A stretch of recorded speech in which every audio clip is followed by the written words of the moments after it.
Виток, второй, круг за кругом комнату заливает музыкой начала прошлого века. «Тәфтиләу айбылбылым». Сегодня эти песни называют классикой, но тогда они только становились хитами. Хитами нашего времени эти песни хотят сделать казанские музыканты, переводя этот звук в цифровой. Мы хотим сделать некий эксперимент, попробовать записать сборник, в котором будет соседствовать оригинал, и следом за оригиналом интерпретация этой же мелодии современного электронного музыканта, композитора или аранжировщика. Примечательно то, как записана эта музыка, ведь это не звук как таковой, а последовательность отверстий, которые играют роль ноты, когда оно одно, или аккордов, если их несколько. Стоило им попасть на зубчики, и начиналась музыка.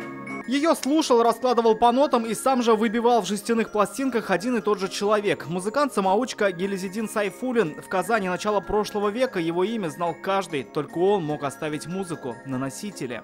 Колоссальный был сделан им самим пластинок. Тираж, вот я не знаю, хотелось бы проверить, 1 миллион. Пишут, что 1 миллион. А делал он сам. В Национальном музее Республики Татарстан хранится самодельный станок, который он сам изобрел для того, чтобы делать эти пластинки. Они пережили эпохи, но до сих пор готовы к свежим экспериментам. Музыкантам осталось оцифровать еще около 300 пластинок, чтобы потом представить миксы прошлого с музыкой настоящего. Рамиль Шайдуллин, Ренат Сафин, ТНВ, Казань.